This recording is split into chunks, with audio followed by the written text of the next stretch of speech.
message. Hi. It's Raymond. I hope I have the right number. Look, I know we haven't spoken in a while, but I need your help.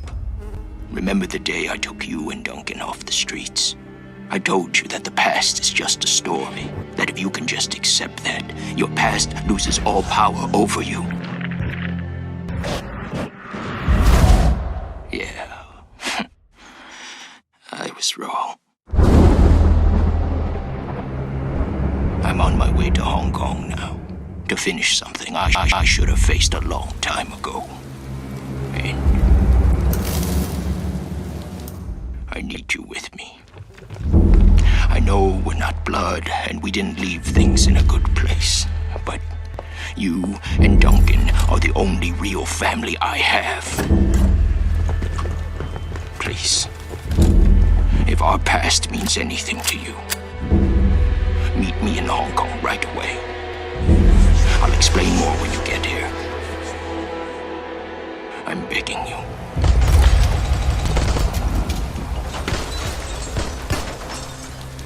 I'm almost out of time.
The docs, we started actually, it was around the same time we were doing the Kickstarter. We were developing the doc scene based on the story that we had at that point.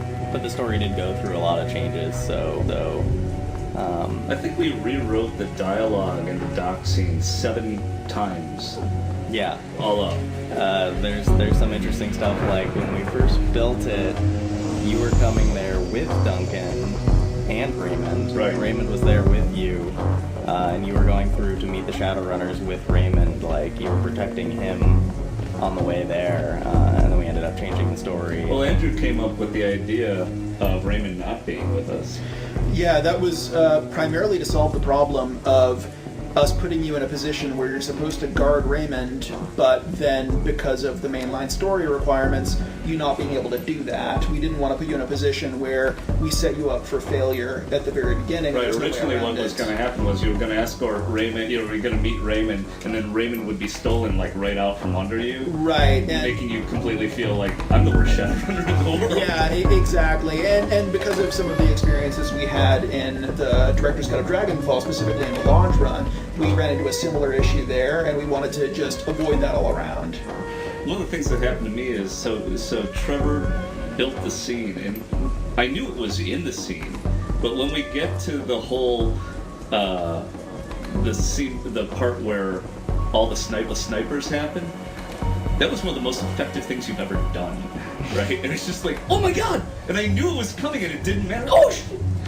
Yeah, pretty much. Like, you see, like, 4 people kind of explode into gore within a couple seconds of each other, and that sort of sets the stage for your adventure. Effective opening. Welcome to Hong Kong! It's not really going to be a positive experience. The Shadowrun equivalent of, you all meet in a tavern. Well, you all meet in a bloodbath. Yeah.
Be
a safe escalator user. Hold the handrail and take care of children and the elderly.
Be a safe escalator user.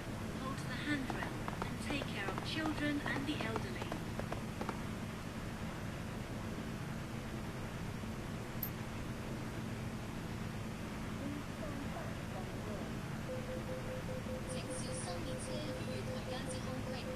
Please mind the gap between the train and the platform.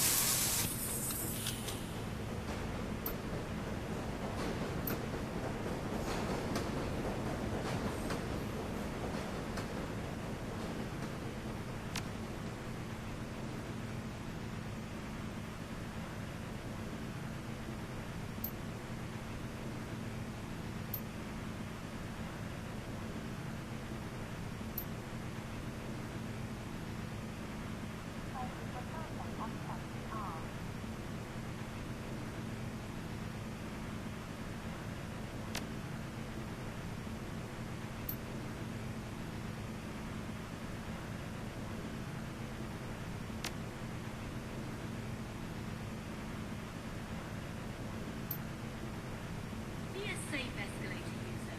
Hold the handrail and take care of children and the elderly.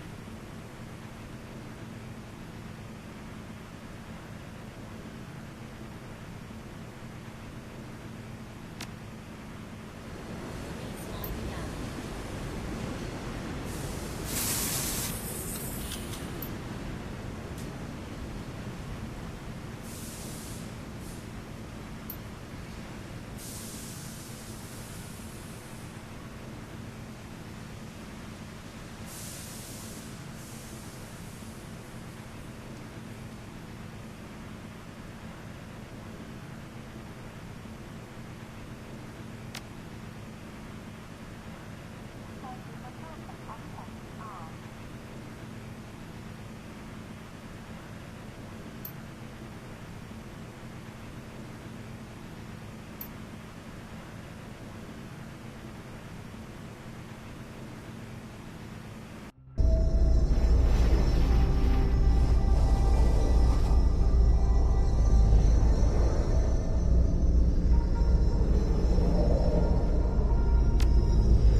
Duncan originally started out really pissed off at his sibling, and it was kind of a melodrama sort of thing. It was really over the top, but I don't know. From my point of view, it's sort of like go way over the top and then we'll dial it back.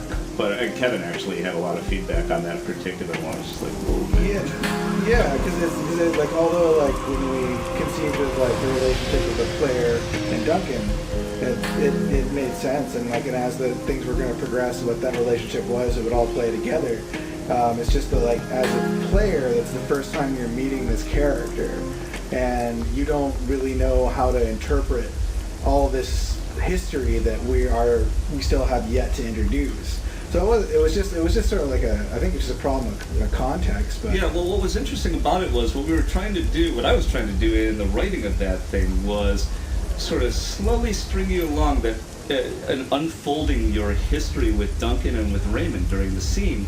And some of it worked, but it was really Trevor's wife, Jo, who played it, who realized, you need to solidify this relationship right here. This is the moment where you need to explain it much more clearly. And we had iterated on that a lot until she pointed it out. We finally added that flashback 3 weeks before she had died. Before that. This is how the sausage is made, kids. It is.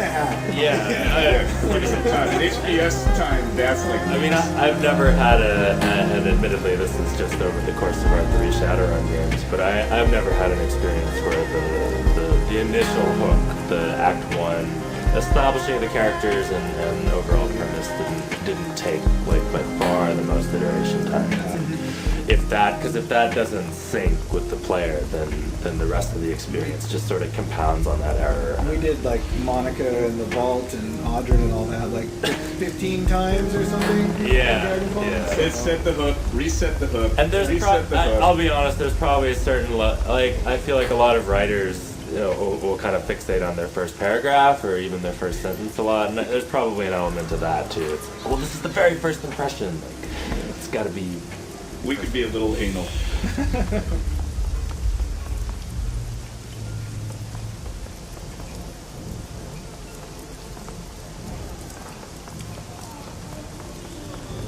I would love to get a little bit of the artist's view on the base, because we all know that Cassidy made boats. Let's talk about Did I make those? So the first one, we just start with a lot of people saying no water, don't do water, right? Do you remember this during pre-production? It's like, don't do water. It's like, all right, so we'll put it in the harbor. We were talking about putting the boats and having it drained. Have a drained harbor with just people in the mud on the ground, like in the boats that it was used to part be of global there. warming or whatever. Yeah. It's like, in the future things change. Yeah, global or we could warming, make the water. or some. This is how we challenge ourselves. Or we could do our march jobs. Global warming makes the water go the other way. Yeah, we actually did end up making that water area bigger than it is in real life. Yeah, we took an existing canalway and we made it basically a major causeway, and we sort of projected, well, the water levels come up, so this area is, much closer than it was to these bodies of water. And that was our justification, basically, for having to be able to have the geography of the walled city and our home base. Yeah, because it wasn't in proximity. The walled city's pretty the walled city wasn't there originally. Nope. No, When like we moved it. And we moved it closer because we just wanted it to be more clear and present to where you were. As a part of making the walled city closer to the water, we had this idea, or Mike had this idea, that the walled city had been built onto over time, that people had been erecting more and more of these sort of unstable structures, and the walled city had been sort of growing like a fungus to expand all the surrounding territory, and that worked really well with the theme, and I thought it was visually really cool. Right, yeah, because the existing, or the formerly existing in the real world Kowloon walled city is quite small. It's only a few blocks. And Right. Ours is like, as you say, like a sprawling fungus. Like, it's just like a megaplex. Right, and so the rebuilt walled city was essentially the size of the old one. It's just had all of this new bolt on. Yeah, exactly. Structure bolted onto it. Yeah.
Andrew originally came up with Kindly Chang, and he had that initial sentence describing her, which I love, and he's the one who came up with the whole anti bit, which is great. And but somehow we reassigned her to me, and as I'm going through, I'm trying to find her voice, and finally it was actually McCain, and it was McCain, I think, and Chris Rogers, who was the art director on the project at the time, who's like, Al Swearingen from Deadwood. And so I went back and I'm watching that, and it was just like, got it! It was just like, click! And that was really fun. And that's when I decided that by the time you get there, Gobbet and Isabel are in real trouble, and they're sweating and stuff, and just to make the player feel the sense of danger, we let the NPCs around them feel the danger for you. And so that was easily my favorite scene to write in the entire game. Yeah, Kindly Chang was very much conceived as sort of an anti-Paul Amsel in terms of tone. Yeah. You know, she is not the trustworthy sort of, you know, mentor who guides you through everything. I mean, it's always supposed to feel at least a little bit dangerous. She's not Giles from Buffy in any way. I would marry Kindly. I would. You are not the first person to say that. When we were at the Penny Arcade Expo, PAX Prime, there was a woman who came up to me and was like, I would marry Kindly Chang. And I thought... Wasn't it like an older... Yeah, she was woman? older than me, so think about that. And I'm like, what the hell is wrong with you? But then I'm going on Tumblr and I'm reading other people want to marry Kindly Chang. Yeah. What did we create? I don't know.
we intended the walled city to be only seen in Act 3, and we were going to mythologize it and mythologize it until we got to Act 3, and then Mike thought it was wise that we have it right there, just on the edge of Hong Kong, right? And I thought that was a great ad.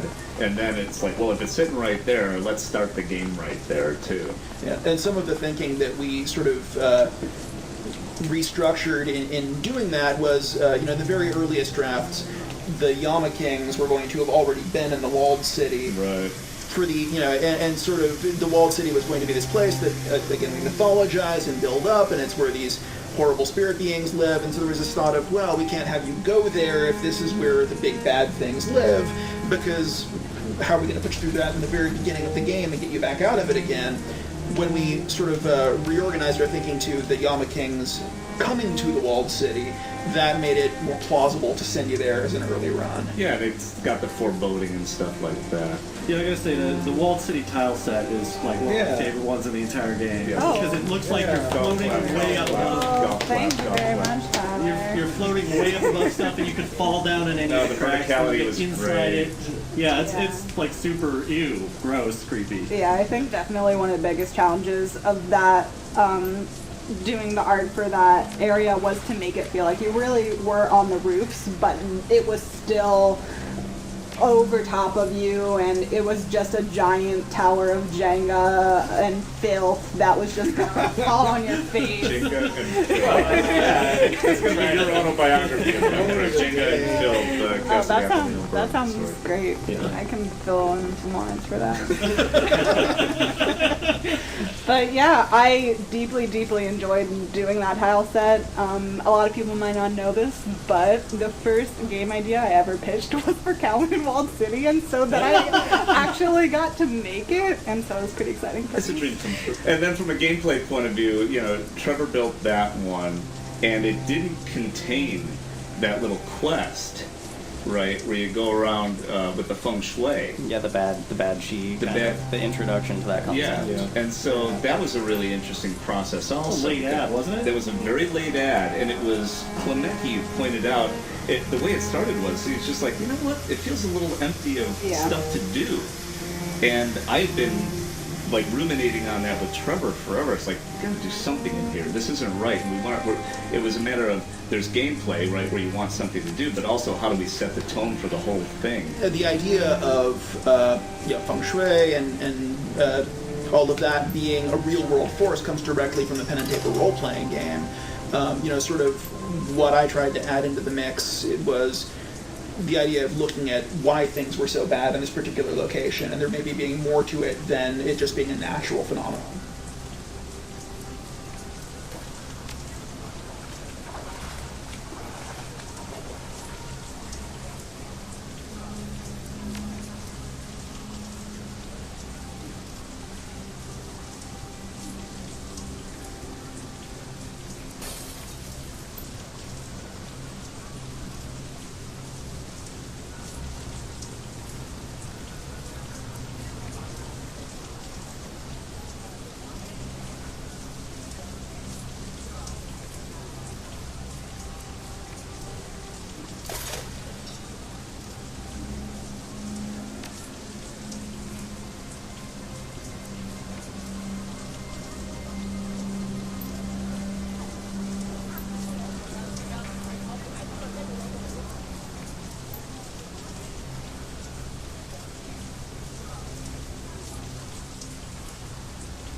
walled city, I think we should also talk about the guy who's running it, Strangler Bao. Well, that was the mission. Big badass. Yeah, we got to get to him, and He's got some sweet tattoos and a cybernetic jaw. I am afraid of this man. he also has a teddy bear. He also does have a teddy bear on his bed. The reason he has a teddy bear because I put a teddy bear in there back when it was the Magpie's room, when it was the Wampoa, and that room didn't change. Like, it just, we never took the teddy bear back out of it. What you meant was in Strangler Bao's backstory. When he was a kid, he had. Welcome to game development, kids. I don't know. I added some red lights in there. Well, you created Bao. Yeah. Well, I mean, so the funny thing is, I mean, we talked about how initially this run was on the Wampoa. The basic structure of what you're supposed to be doing remained intact despite the location change. The core concept was you would take either Gobbet or Isabel.